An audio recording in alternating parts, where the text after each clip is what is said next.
everyone. Vanakkam. Welcome to the Hub Legal Department and Hub Forensics. My name is Romesh, Senewiratne-Alagaratanam, Arya Chakrabarti, and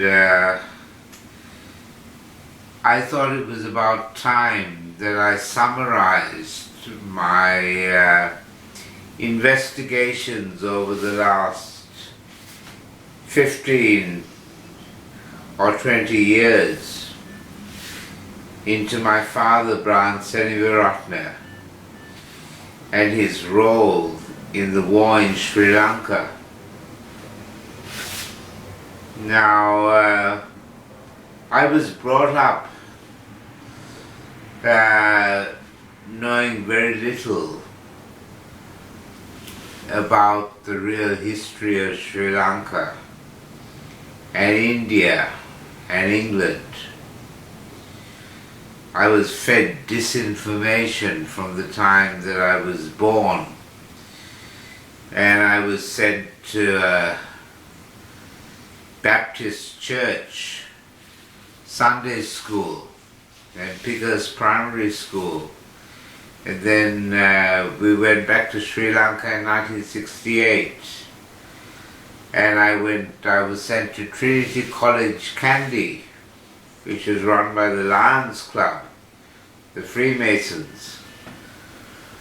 And they used to cane the boys. I was caned by my maths teacher, who was the vice principal. I had the same guy for 5 years. Anyway, I was their best student and he still caned me. But when we were in Sri Lanka, my father's life centered around the lab, as it was always called, or Brian's lab. And it was a laboratory that I was trained in. When I was 10, 11 years old, I was trained to look under the microscope, look through the microscope at blood films, and identify malaria parasites and different types of anemia. And I learned how to plate out urine and tested for antibiotics on agar plates. And my father had a copious supply of glassware, laboratory ware, and chemicals. He also did research into fluoride, looking at the remote areas of Sri Lanka and measuring their fluoride content of the drinking water. And I was the boy that was sent into the village huts and kades, or little shops, and asked in Tamil, "Kudukku thanni irukkuda?" Meaning, can I have some drinking water? And they always obliged and gave me some drinking water. And my father would pour it into a yellow-topped plastic container and drive off at high speed. We did this in 1973, 1974, but I didn't understand the nature of the research that he was doing, even though he told me about some of it. And one of the things that he told me about was how they were infecting rabbits, white rabbits, with rabies. Now, I found out recently, or relatively recently, that rabbits are a standard animal used in biological warfare for breeding the rabies virus. So I looked more deeply In fact, I've been looking deeply for the last 20 years at biological warfare and the role of the Allies and Australia in developing biological warfare agents, including the HIV virus, the human immunodeficiency virus, which was being introduced through infected batches of vaccines according to the epidemiology and demographics of the epidemic. But returning to my father's lab, I had made a documentary called Brown's Lab, in which I explain a little bit of it, of my research, but my research has progressed considerably since then. I made that documentary 5 years ago. And I piece it together as succinctly as I can. My father was christened Asoka Brian Senewiratne, but he always goes as Brian Senewiratne and doesn't use the Buddhist name Asoka. He was born into a Christian family and educated in church schools. He went to St. Thomas's College, Colombo, and he wanted to do medicine. That was the ambition of his mother and his ambition as well.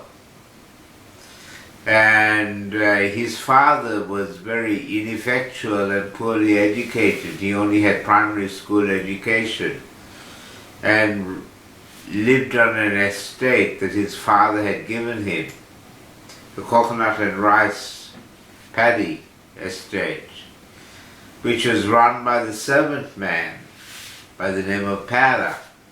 And Para lived with his family on the land. And Para had been my grandfather Philip Senewiratne's servant boy. My father and his family fancied themselves as aristocrats, and they mistreated the servants and the villagers. They expected obedience. My father used to boast that when he was a child he had 8 servants just to look after him. That was when he went and lived with his uncle, Uncle Jim Obesekera, Sir James Obesekera. He lived with him for a while, and then he lived with his other uncle, Edmund Samarakuri, who was a Marxist politician.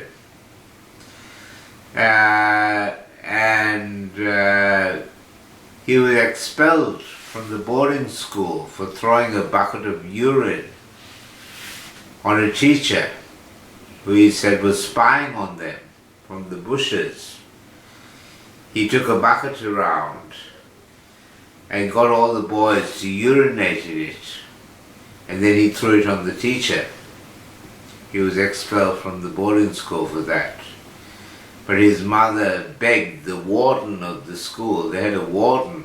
That was, the warden was in charge.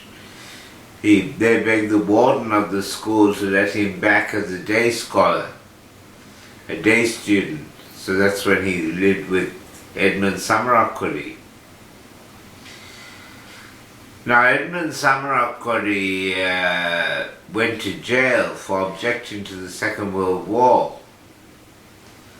And he was a Marxist founding member of the Communist Party, I think.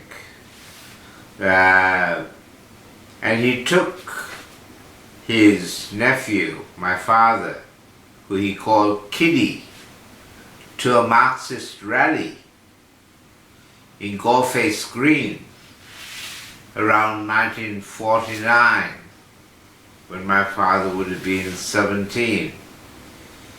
And he pushed him on stage and told him to speak. And my father repeats this anecdote all the time and has done for more than 20 years, 30 years, or 40 years, more like. That Edmund said, "Say what's in your heart." And my father has been saying what's in his heart ever since. But that is a blatant lie, and my father is a blatant liar. My father produces propaganda. This is a book that he wrote in 1984, self-published in 1986.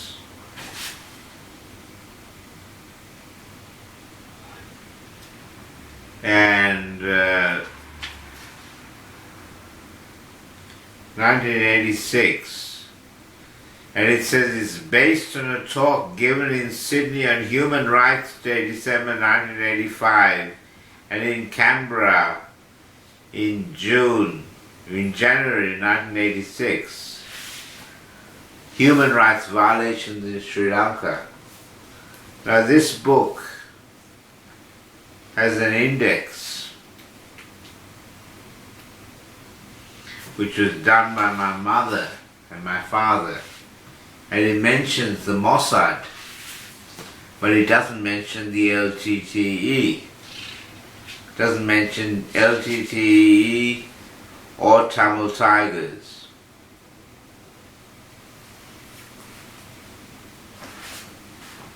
Then that was 1986. He says started writing propaganda after 1983, when he wrote a paper called July 1983, Violence, Unanswered Questions.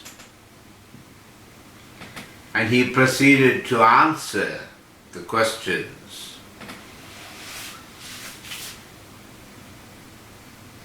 And what happened in July 1983, which was called Black July, is that after an ambush of a Sri Lankan army convoy by the Tamil Tigers, there was an attack by a mob in Colombo on Tamil businesses and homes.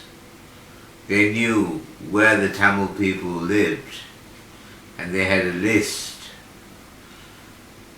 and they attacked the businesses to destroy the economic base. It was called Black July and resulted in thousands of Tamil people leaving the island and giving their support to the Tamil Tigers.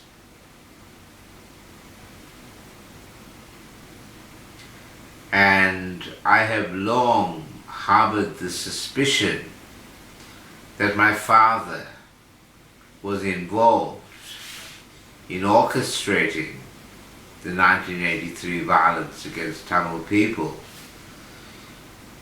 to get the Tamil people in Colombo to join the war that he had been planning since the 1960s with British support. He orchestrated the violence. Now I have several reasons for my suspicion.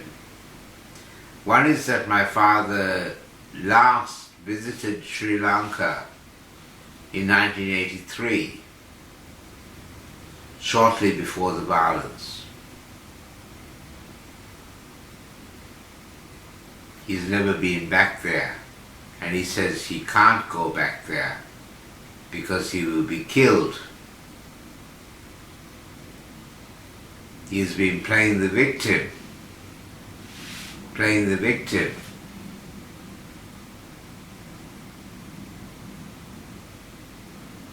And he has been shouting that the Tamil people are sleeping Tamils. He was obsessed by sleeping Tamils, and he accused my mother, who is Tamil, even though she doesn't speak much Tamil. She's Tamil by ethnicity. And my father called her a Colombo Tamil and a sleeping Tamil. He's also described her as his personal slave. But he says that he works under a tyrant. Now this tyrant is his lover, Joyce Ah Chong, a Chinese woman from Trinidad in the West Indies, who trained in biological warfare as a laboratory technician in England and became his lover in the 1950s or 1960s. And Joyce Ah Chong came and lived in our house with us in Sri Lanka in the 1970s. And then she came out shortly after we came to Australia and has been my father's secretary ever since. And she is also the mother of his daughter, Naomi, who's a doctor and the apple of his eye. So Joyce is in her 80s and my father is 87, and he's still traveling around the world, even though he's not in very good health anymore. He's traveling. He recently traveled to Canada or the USA, I think it was Canada, for another meeting of the Transnational Government of Tamil, the TGTE, which is headed by a guy called Rudra Kumaran, who gives speeches in front of Tamil Tiger flags and flies the Tamil Tiger flag. And this is his newest publication, that my father gets these books published in small runs of 5 or 10 books. And it's his propaganda. And he has dedicated this book to Vishwanathan Rudra Kumaran, the Prime Minister. He calls him the head of the Transnational Government of Tamil, who is struggling to deliver Tamil despite overwhelming problems. And Usha Sri Skandaraja, the finest Tamil writer alive today, whose writings are exceptional. That's his girlfriend. And he also dedicates it to the armed forces of the nation liberation struggle of the Tamil people, the LTTE, who died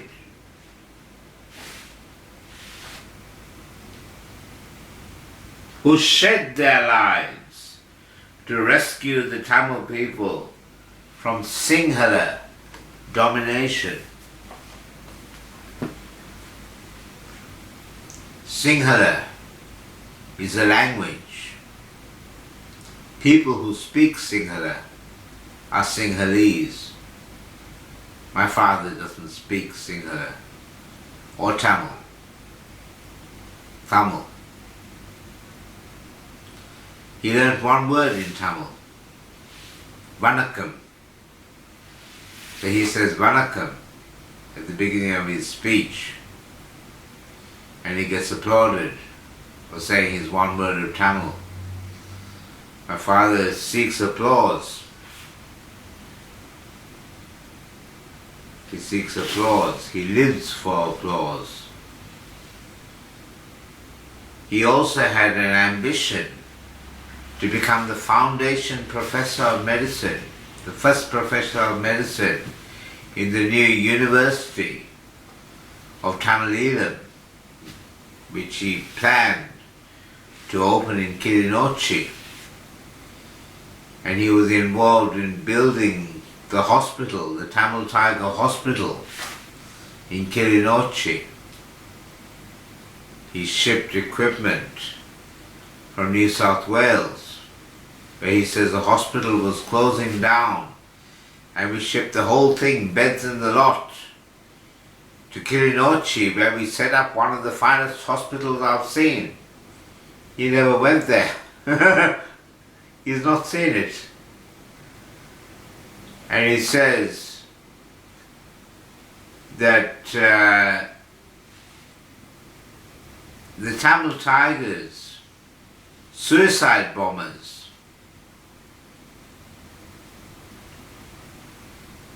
he says, it's all on the YouTube. You can see what he says about Tamil Tigers, suicide bombers. He says it's justified revenge. It wasn't justified revenge, it was a calculated ploy. It was a strategy employed by the Tamil Tigers, suicide bombers.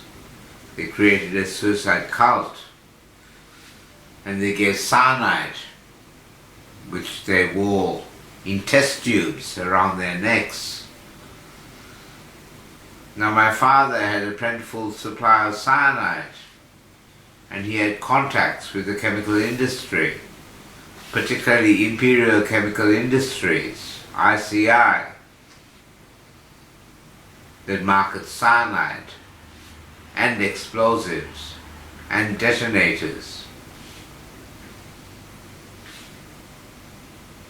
Imperial Chemical Industries became Orica, the world's biggest supplier of explosives and cyanide. So I investigated whether Orica and Imperial Chemical Industries are the British companies that supplied cyanide to the Tamil Tigers, and maybe explosives as well. Now returning to the lab,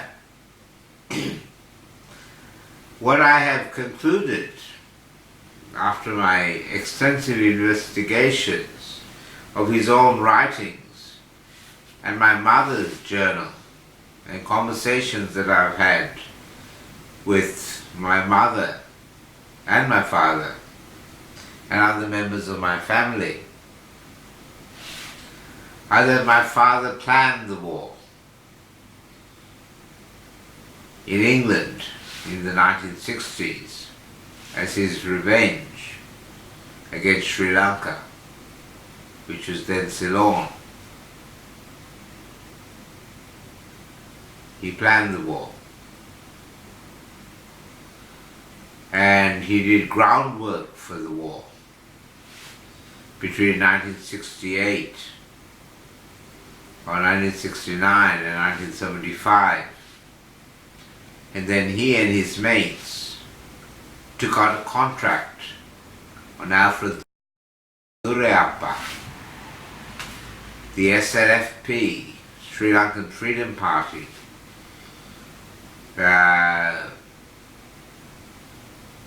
mayor, SLFP supporting mayor of Jaffna. They called him a traitor for being prepared to work with the Bandaranayakas. And my father hates the Bandaranayakas. He's made a career of denouncing and defaming the Bandaranayaka family. His cousin, his second cousin, Chandrika Kumarathunga, Bandaranayaka Kumarathunga, and Sirma Bandaranayaka, her mother, and SWRD Bandaranayaka. But he's also denounced J.R. Jayawardena, and Dudley D.S. Senenaka from the UNP.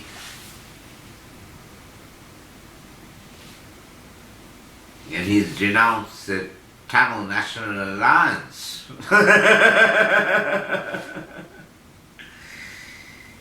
He only supports people who want division of the country and who say that there was genocide of the Tamil people. There was genocide of the Tamil people, and it was done by Brian Senewiratne. My father has made a career of accusing the Sri Lankan government of genocide, and he says it's all to do with intent. If the intent is there, the ways of committing genocide are endless. The ways of committing genocide are endless, and he lists different types of genocide. Now my father hates the Tamil people, but he hates the Sinhalese people, his own people, even more. He is jealous of the Tamil people, and his private email, which I read when I accessed my mother's emails for her, says that the Tamils, the expatriate Tamils, are the stingiest on God's earth, and I know this from 30 years of work with them.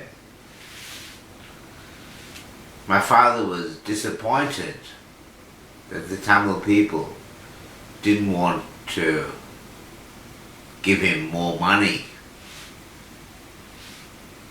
for his propaganda DVDs, his homemade propaganda DVDs that he didn't pay. He's a stingy man. He didn't pay to get it done professionally. He got my mother, who knows nothing about cameras, to turn on a video camera while he projected slides, an old slideshow like an old lecture, on their living room wall, on their dining room wall, where he pointed to the slides with a pointing stick, and he expected people to pay for these DVDs, and he'd hoped to make a lot of money out of them. And one of the DVDs that he made was called The New Killing Fields of Asia. Now he was trying to capitalize on the well-known movie called The Killing Fields, which is about what was acknowledged as genocide in Cambodia by Pol Pot and his regime, the Khmer Rouge, that he was saying these are the new killing fields of Asia. And this is where Channel 4 got the name of their movie, which was made with Tamil Tiger footage. The Tamil Tigers dressed themselves up in Sri Lankan uniforms, stripped some men naked and shot them, filmed it, sent it to Germany, and it was circulating around, and finally Channel 4 made it into a movie called The Killing Fields.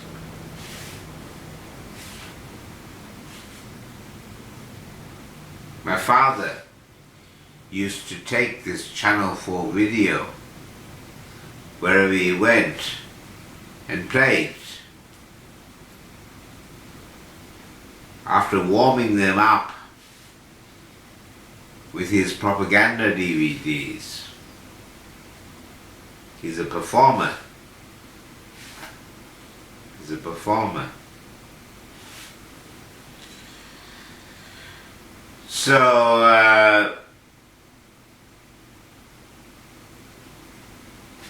I think that my father, well, I know that my father had contacts with the Sinhalese left, as they call it, the left, the socialists. He's involved with the Australian Socialist Alliance. He calls himself a socialist, but he has stocks and shares, and he's very much a capitalist.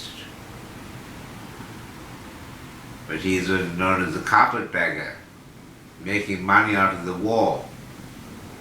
He made a lot of money out of the war, but his side lost the war. He thought he could get a lot of money out of the Tamil people.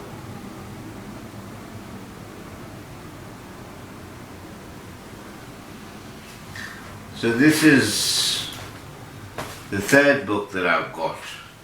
Sri Lanka, Sexual Violence of Tamils by the Armed Forces.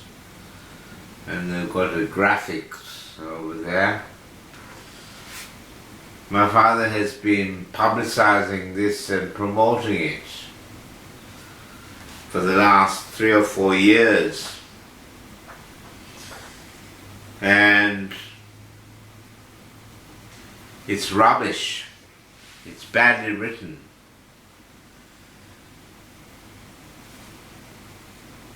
Black propaganda. It's grey propaganda. There's little elements of truth in it. Very little truth. It's black propaganda. And my father is obsessed by violence, and he has a violent turn of phrase.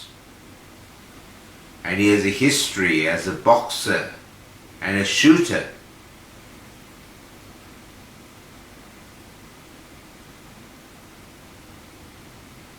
A boxer and a shooter. When I was a child, we went shooting once, and he told me that you can tell whether it's a human or an animal because the reflection of a human, when you shine a spotlight on them, is red, their eyes, and animals are green, so you shoot at the green.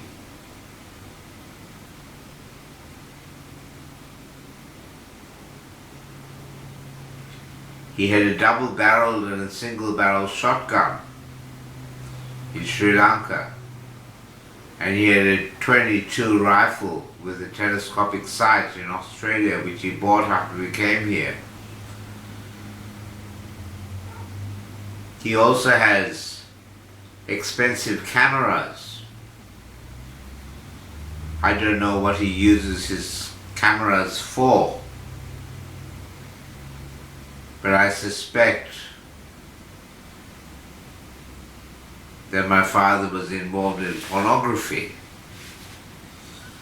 and so were the Tamil Tigers. The link there is 2 Indians from Tamil Nadu, Vaiko and Seaman, S-E-E-M-A-N, Seaman. He's a film actor who was filmed with both Vaiko and Seaman were friends of Prabhakaran, the Tamil Tiger boss. But Tamil Tiger boss Prabhakaran was only called Thambi, little brother. Anna was Anton Balasingham, based in London. He worked for the British High Commission as a translator, and then he went to London and met Adele Balasingham, who was an Australian nurse, Adele Ann Wilby from Victoria. And they went back to Sri Lanka, and there's footage on the internet of an Australian documentary filmmaker's footage that of Adele Wilby, or Adele Balasingham, handing out cyanide to young Tamil girls. She wrote a book called The Will to Freedom or something along those lines about the women's wing of the Tamil Tigers, saying that they encouraged women's liberation because they allowed the girls to fight.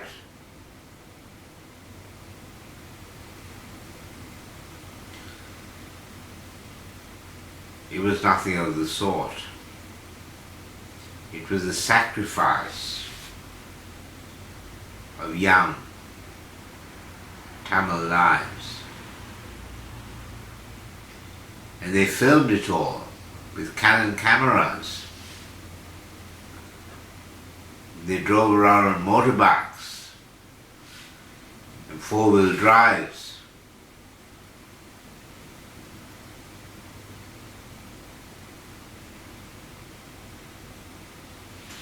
They filmed it all with cameras. They were called the Truth Tigers. They ran into the battle with these heavy cameras on their shoulders, these young women without a gun, unarmed, but with a big camera to film the glorious victories. And then they televised it in South India, in Tamil Nadu. They made cable television programs and movies glorifying the Tamil Tigers. It was a capitalist venture masquerading as socialism. So my father writes about AK-47s.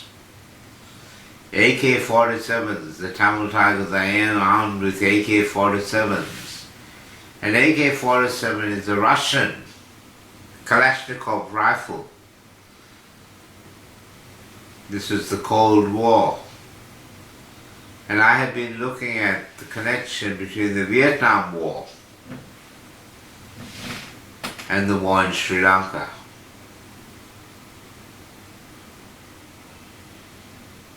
And found that the Americans supported both. And so did the Australians. And so did the British.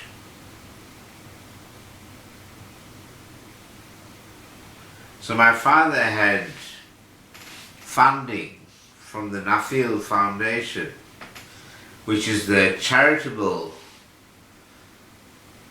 trust, the foundation, charitable foundation of the Morris Motor Company. It's headed by William Morris, a motor magnate, who supplied the British military with bicycles and motorbikes during the Second World War. Founded the Morris Motor Company, which became the Austin, Morris Austin, merged or was bought up by the Americans. My father had a Morris 1100 car in Sri Lanka, and he bought another Morris when we came out to Australia, a second-hand one. He had a new one in Sri Lanka. 534218 was the number plate. I still remember it. And my father used to squeeze up to 9 people into this Morris 1100 and drive at breakneck speed along the remote roads in Sri Lanka for his research trips.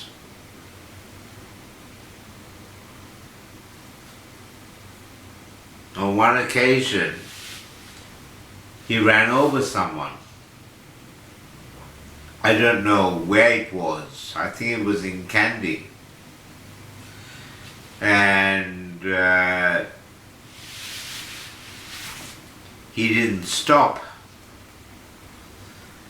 And when he was caught, he tried to get his relative, Bandarnaka, Asirima Chandrika Bandarnaka's brother, to intervene, and shortly after that he came over to Australia. I don't know the details of what happened to the person who got run over, because my mother won't tell me. And they never mentioned this. But I know that my father drove like a maniac with a car full of people. On one occasion my sister and I were both sitting on the front seat with my mother, the four of us in the front. And he drove for 3 hours at high speed. So he drove in this Morris 1100 car and mapped the waterways and lagoons using my grandfather Senewiratne-Alagaratanam's irrigation maps. And he measured the content of the water with a PYE, atomic absorption spectrophotometer, that he learned to use when he was working in England with Sheila Sherlock, the liver expert.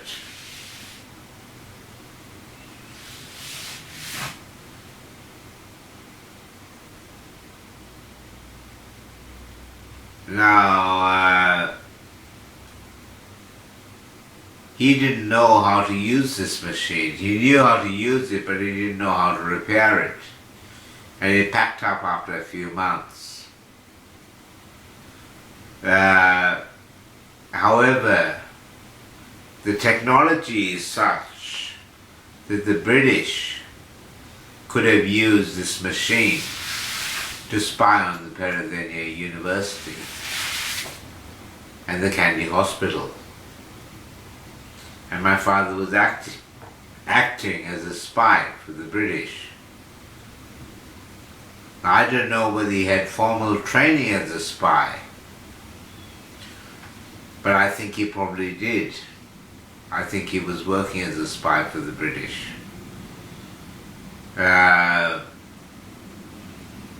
He was trained by Max Rosenheim, Sheila Sherlock, John Walters, and Graham Wilson, all of whom had military connections. They were all military doctors, except for Sheila Sherlock, who was married to an army captain.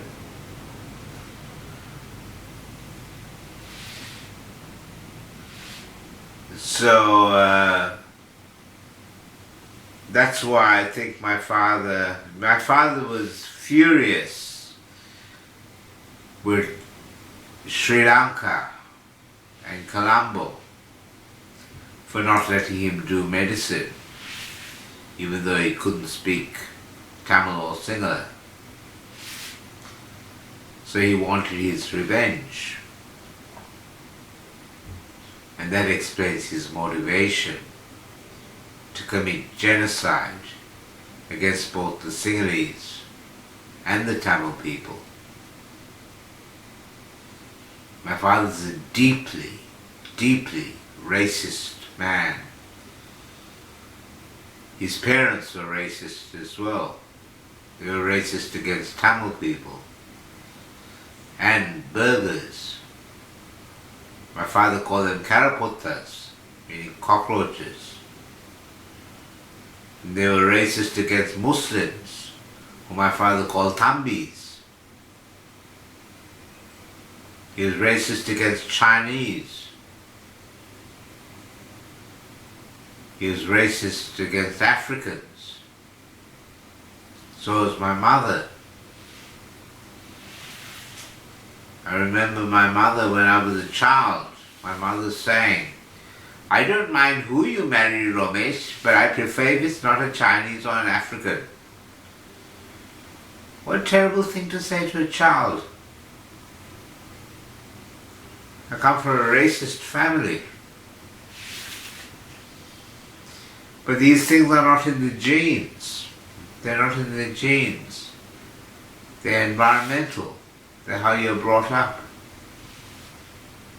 They're how you're brought up. So my father was brought up very badly by his parents, and brought up and educated badly in school, and educated badly at university. And he went on to teach medical students. But he doesn't know anything about health. Doesn't know anything about health. He drugs everybody up with antidepressant drugs and refers to his mates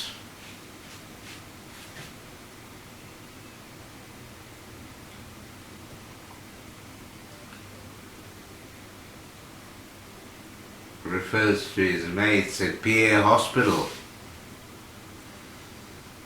So I'm sure I've left out some important things. Yes, I have. I've left out a couple of other murders that I think my father was guilty of. But that'll do for now. Just outlining my reasons for believing that my father engineered the 1983 violence to wake up the sleeping Tamils and get them to join the war.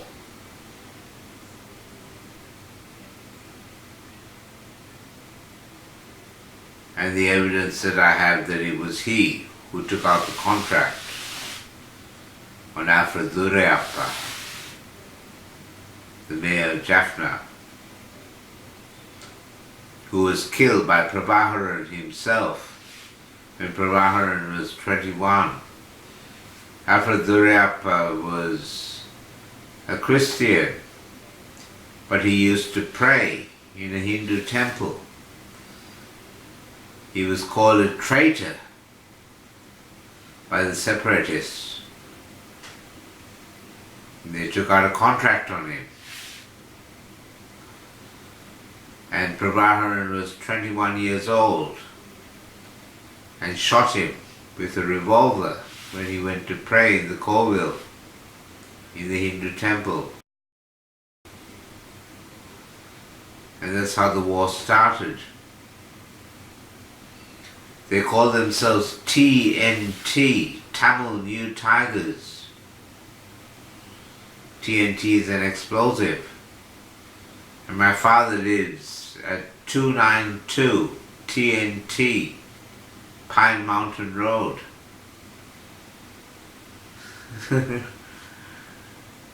That may be a coincidence, but it may not be.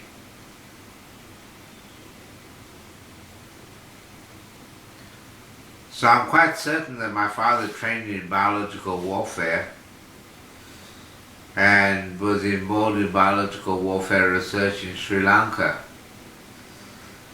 He had access to cyanide, was a shooter, so he had access to weapons.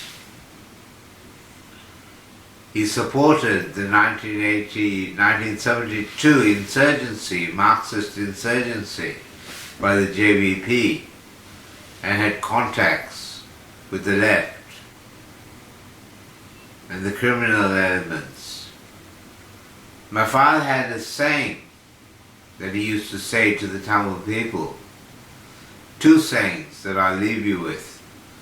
One is that he used to say, when my uncle got on the podium, he was like a tiger, not your kind of tiger, a real tiger.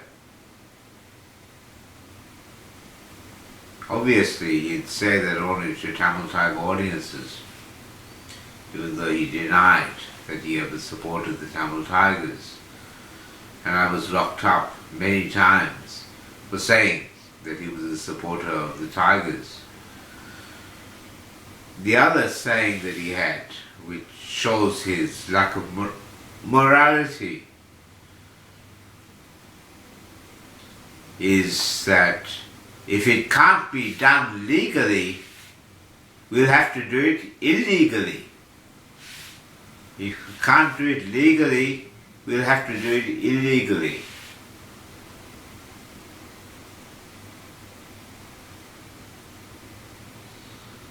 That's not a very, well, it says his modus operandi. It's the saying of a criminal.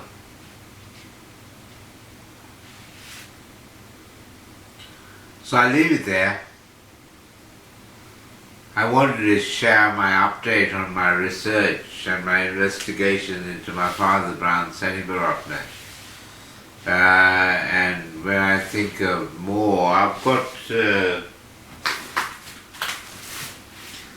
got about 10 of these folders full of evidence, including his own blogs and his own writings, and it can all be found on the internet.